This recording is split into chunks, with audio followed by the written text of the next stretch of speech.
آیت اللہ بہجت بھی یہ بات کہتے تھے کہ بہت سے بزرگان تو ایسے بھی گزرے کہ جو پورے ماہ رمضان کی تمام راتوں کو جاگتے تھے. البتہ بہرحال شب قدر جو ہے وہ شب 23 رمضان پہ زیادہ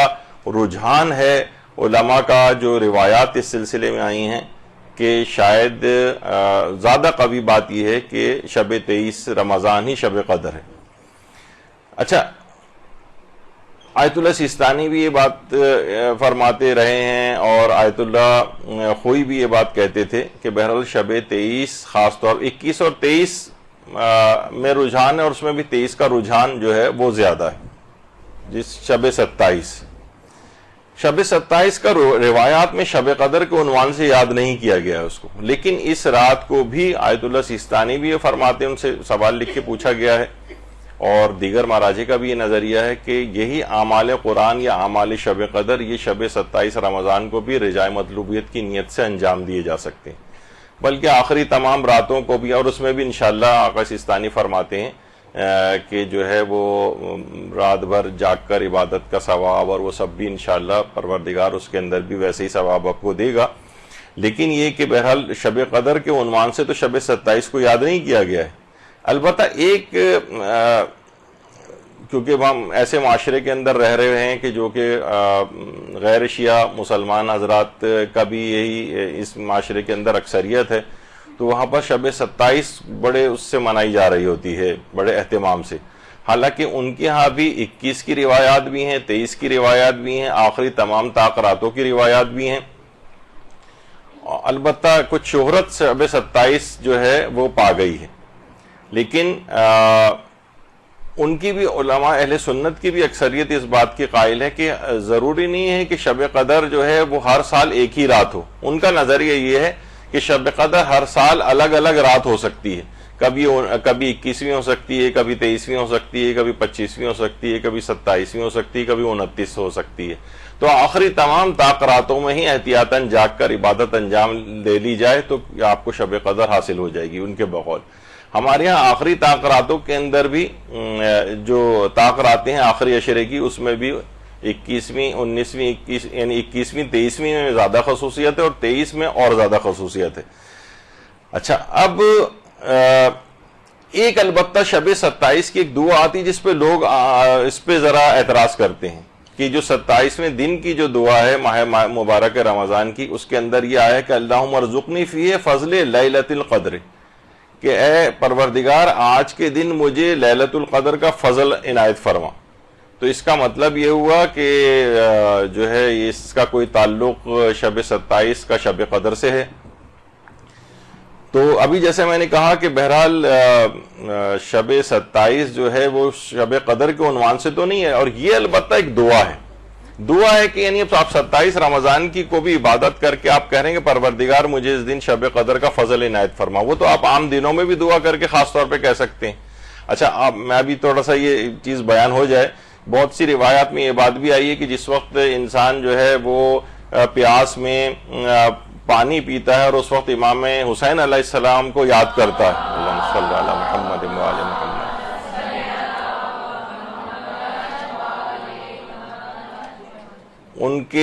ان کی پیاس کو یاد کرتا ہے، اور اس کے بعد ان کو جو ہے ان کو یاد کر کے مثلا ان کے اوپر سلام بھی بھیج دیتا ہے، وہ درود و سلام، اور اس کے بعد ان کے دشمنوں کے اوپر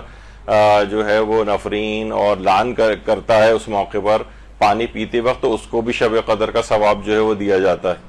تو اس کا مطلب یہ ہوا کہ یعنی ہم یہ نہیں کہہ سکتے کہ جس وقت وہ یہ کام کر رہا ہے مثلا کسی شب میں ایسا کام کر رہا ہے تو وہ رات شب قدر جو ہے وہ قرار پا جائے گی. یعنی اس میں اس کا فضل طلب کیا جا رہا ہے، یعنی 27 کے روز کے پروردگار اس دن مجھے اس کا فضل عنایت فرما. جس طریقے سے کہا جاتا ہے روایت میں، یہ بھی پیغمبر اکرم نے صلی اللہ علیہ وآلہ وسلم اللہم صلی علی محمد و آل محمد، کہ جو شخص نماز عشاء کو باجماعت ادا کرے اسے شب قدر جاگ کر عبادت کا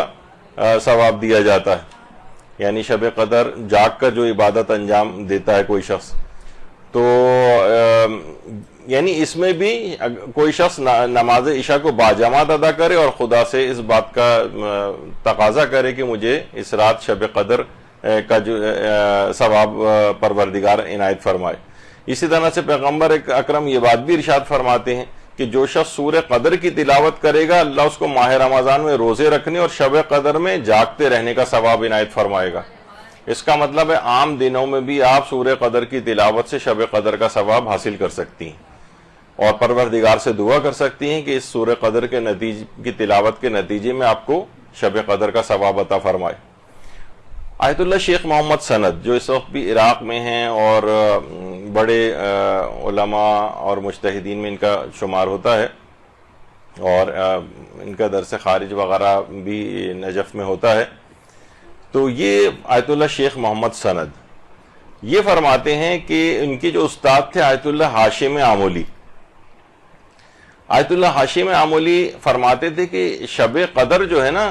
وہ کہتے تھے اس کی نزول برکات یہ فقط یہ 21 اور 23 میں نہیں ہے بلکہ اس کا سلسلہ شروع ہو جاتا ہے شب نیمہ شعبان سے۔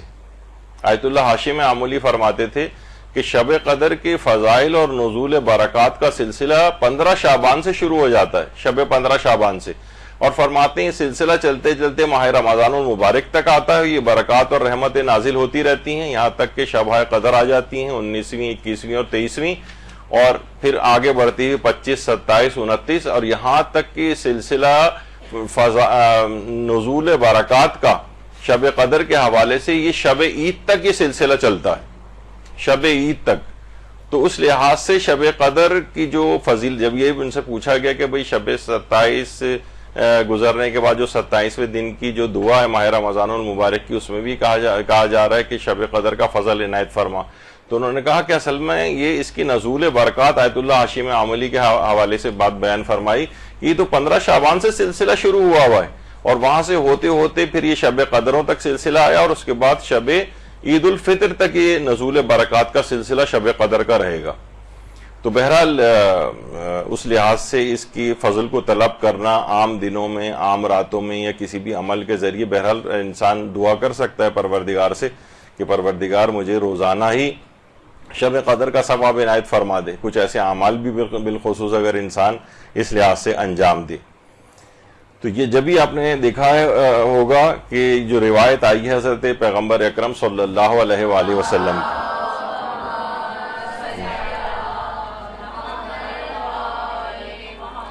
کہ یہ جو رات ہے شب عید الفطر یہ شب قدر سے کم نہیں۔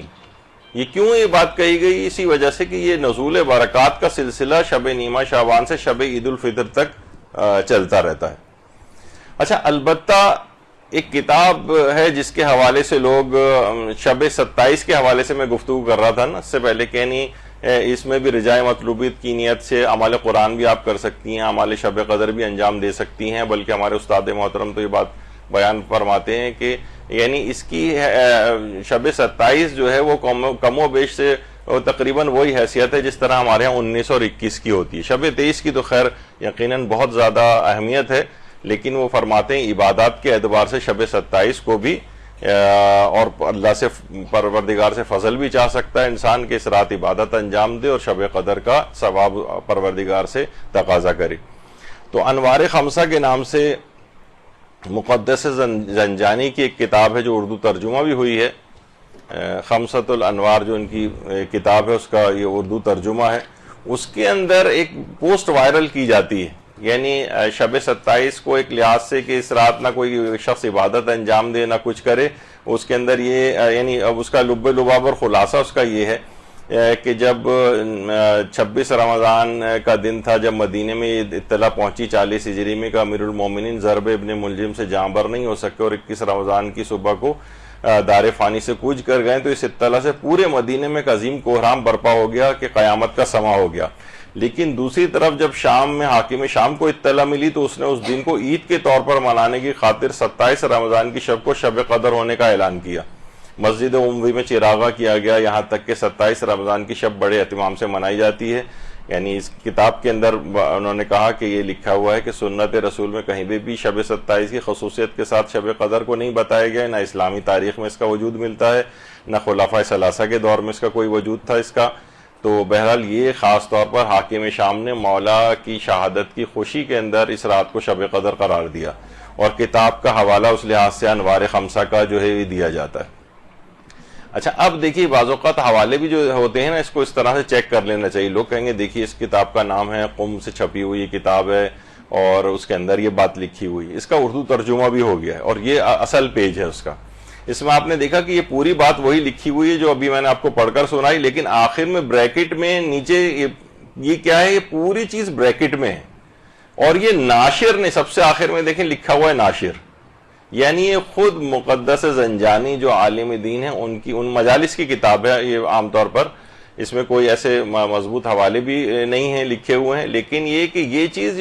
جو ناشر ہیں جنہوں نے اس کو نشر کیا ہے کتاب کو, یہ ان کا ایک فٹ نوٹ ہے ایک لحاظ سے, ان کا ایک نوٹ ہے جو انہوں نے بریکٹ میں لکھا ہے, یہ خود اس کتاب کے اندر نہیں ہے. تو بہرحال کسی بھی معتبر حوالے سے یہ چیز ثابت نہیں کہ شب 27 کو ہم جو ہے وہ اس میں اعمال انجام نہ دیں. قوم تک کے اندر تقریباً آیت اللہ شیخ محمد سند نے بھی اس بات کو لکھا ہے کہ 70 سال پہلے سے باقاعدہ اس رسم کا بھی بہرحال وہاں اجرا ہوا ہے کہ شب 27 کو بھی اسی طریقے سے شب قدر کی طرح سے اعمال انجام دیے جاتے ہیں. البتہ شب قدر کا الگ سے روایت میں تذکرہ تو نہیں آ گیا, لیکن یہ ایسی کوئی معاذ اللہ کوئی دشمنان اہل بیت کے منانے والی رات کے حوالے سے اس کو ہم اہمیت اس کی کم نہیں کر سکتے کہ بھائی اس طرح سے یہ چیز ملی ہے تو لوگ کہیں گے بھائی آج کی رات تو ہم شب 27 جو آنے والی ہے کچھ دن بعد, آپ کہیں گے نہیں یہ تو اس کو نہیں, اس میں عبادت کرنی چاہیے, نہیں اس کو منانا چاہیے کیونکہ یہ تو اس طرح سے ایک دشمنان اہل بیت کی سیرت کے حوالے سے ایک بات آئی, جبکہ ایسا نہیں ہے. یہ ناشر نے اپنی طرف سے بہرحال جس کا کوئی معتبر حوالہ بھی نہیں ہے یہ اس انداز سے لکھا, اور جو اصل کتاب ہے اس کے اندر یہ چیز نہیں ہے, یہ بریکٹ کے اندر ایک چیز لکھی گئی ہے ناشر کی طرف سے. تو یہ بھی بعض اوقات لوگ اس کے اندر تو نہیں ہے. اس سے پہلے جو میں نے آپ کو پوسٹ ٹائپ کی جو وائرل کی جاتی ہے وہ یہ والی چیز ہے کہ محبان اہل بیت توجہ فرمائیں, یہ کوئی شب قدر نہیں ہے. یعنی پھر اس کے بعد ظاہر ہے جب آدمی سب یہ چیز پڑھے گا تو اس کا دل بالکل راغب بھی نہیں ہوگا کہ وہ شب قدر کے کوئی یعنی اس رات کوئی اعمال بھی انجام دے یا اس رات کو جاگ کر بھی گزارے.